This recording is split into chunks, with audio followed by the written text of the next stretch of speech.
welcome back to Black Autonomy Federation Radio.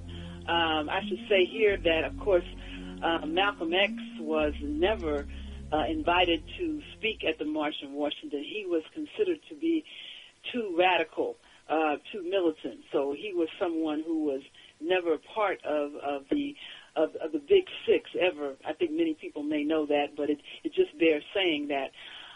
Brother Ross, so now here we are 50 years later, half a century later, and this march is going to be commemorated coming up on August 28th, 2013. It has the same theme, jobs and freedom. It would seem to me that a more appropriate kind of a march, given the conditions of black people in the country, would have been to actually have had a real march this time, to be protesting some of the things that Brother Lorenzo talked about: high unemployment, police brutality, mass imprisonment. But instead, this is going to be a commemoration. And it's okay to commemorate important events in our history. There's nothing wrong with that. But at a time when we face so many critical problems, would not it be more appropriate for there to be a real march, a real protest on the 50th anniversary? And why do you think there is not going to be a real protest? Well, this is even more orchestrated now than it was back then. This whole thing with President Obama getting up and speaking at this march, this shows how orchestrated and this thing really is. And, there has been demonstrations and marches going about all over the country, and it just has not been given any type of media play, especially, I know just a few weeks ago, there was a group out of Washington, an anti-authoritarian group, and they have contacted us on Black Autonomy many times, but they gave a march that was well attended, that never got any media coverage against all the police killings that are taking place between black and Latino communities. And this march was given right in front of the White House,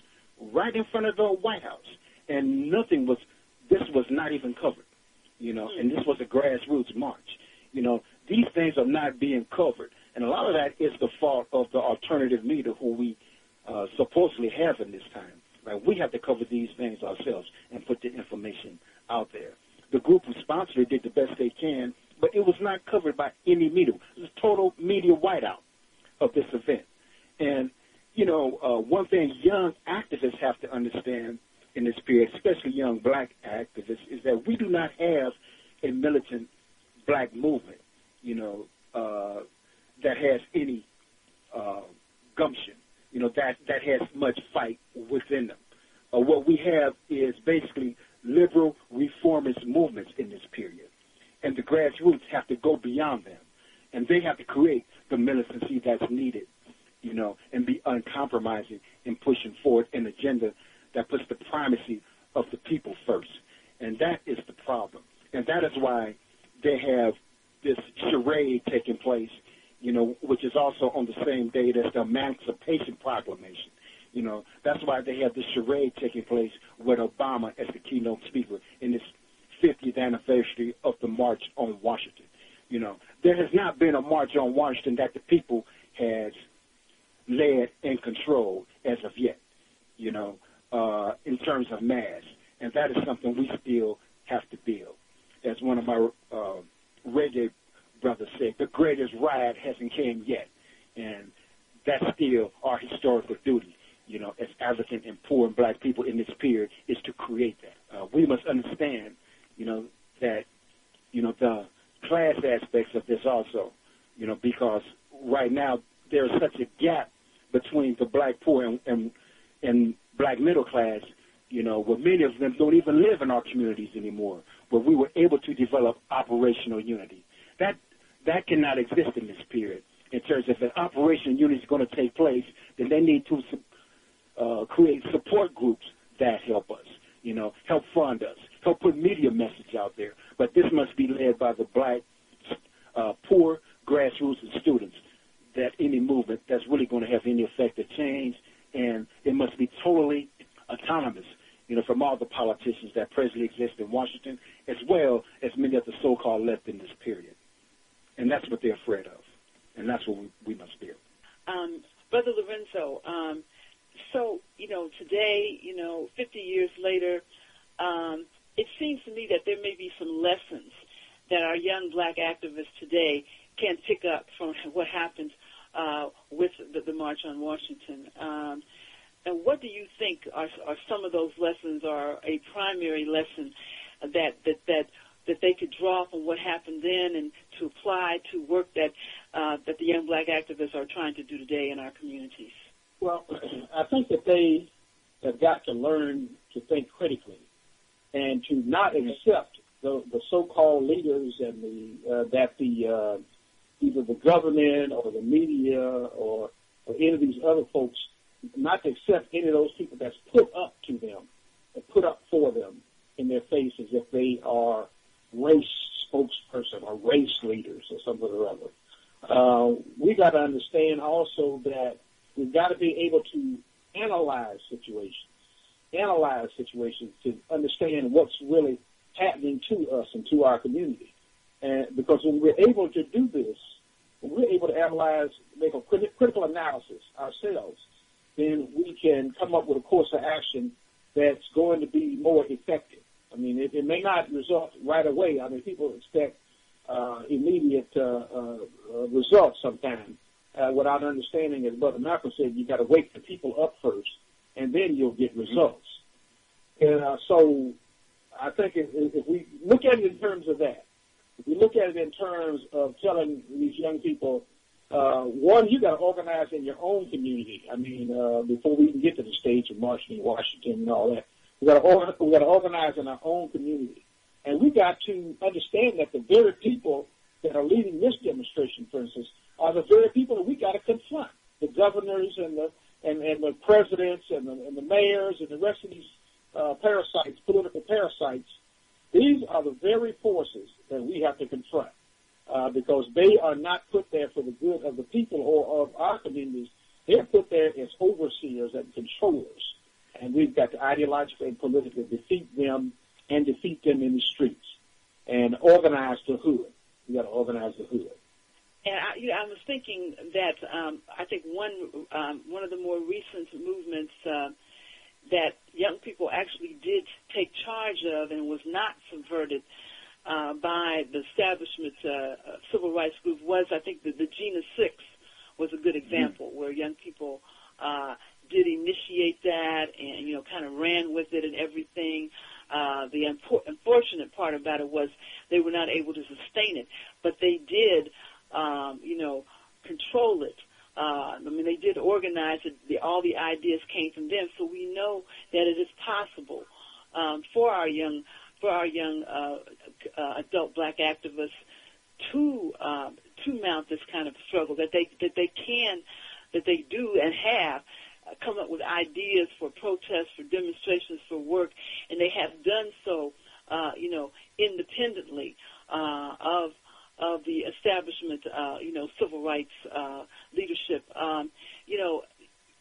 As a person who is an older activist, I look all the time at, these issues of, generational work between and among the generations. And on the one hand, I recognize that, I still want to be active. I still am very active, in the black struggle. But I also realize that, I have to respect, younger leadership, and maybe they may not always agree with what I think, or I may not always agree with what they think. But I think that, we have to have this kind of respect, and older activists, older leaders must not necessarily give up the struggle. I mean, those of us who want to continue to work will continue to work. But we do have to make certain that we are not in a position where we try to muzzle our young activists and try to muzzle the struggle and not move us forward as we should be going, as was done with the 1963 March on Washington, which, again, was a very significant event in the history of this country. But as we look at the history of it, and we look at all the things that happened behind the scenes, we see that it was not all that it could have been because of this micromanagement, this attempt to muzzle. And, ultimately it gets down to the fact that to have a genuine, black radical protest movement, we are not going to be able to stay within the confines, the structures of the so-called traditional, movement. I was looking at there's going to be a conference associated with the 50th anniversary of the March on Washington. On August 27th, the day before the march, there will be a conference. And there will be some young people will be involved at the conference. There's going to be some kind of remote thing done, I understand, with some students from Birmingham, Alabama. But many of the workshops will be led by, maybe not all, but many of them will be led by maybe people who were active, who were part of the original March on Washington, or who are still, heads of various, civil rights groups, which to me is unfortunate because we need to have more perspective from our young activists. And I'm not saying there's not going to be any participation from young activists, because I know there will be at this conference. But it seems to me, in looking at the program, that there is not enough, from our young activists. Because, we are in, as has been mentioned before, we are in a crisis right now. Black unemployment is a lot worse. We have homelessness is worse for black people than it was 50 years ago.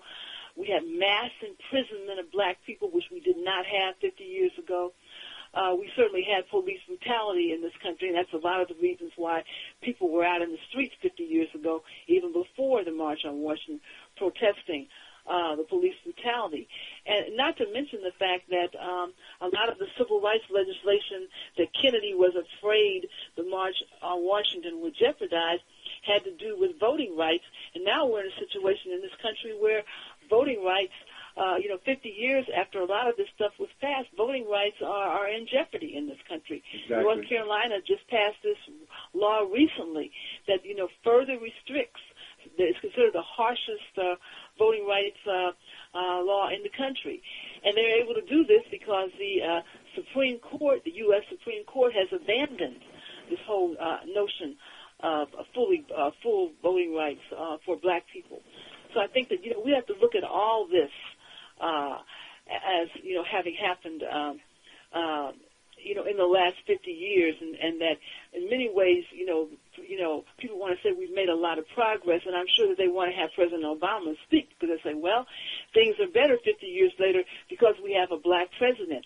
But the fact that we have a black president does not take away from the fact that we have all these problems 50 years later that are far worse than they were 50 years before. Exactly. I want to just wind up to say, Brother Lorenzo and Brother Ross, do you all have any final thoughts on this, on the 1963 March on Washington and where we are today in the black struggle? Brother Lorenzo? Well, it really sobers me when I look at this, because it tells us that, although there have been gains, the movements have come into existence since the time of the 1963 March on Washington, especially in the 1960s. You had black power that broke out of the confines of the mainstream civil rights movement and became something else entirely.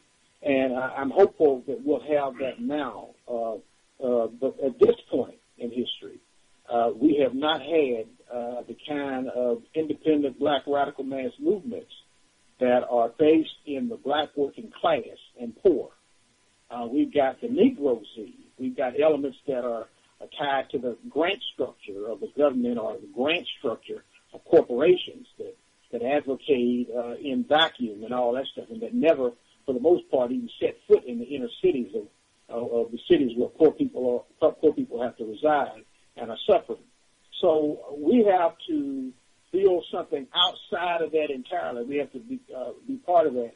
And certainly in Black Autonomy, with Let's Organize the Hood, this is our aim is to be able to build a kind of movement that reaches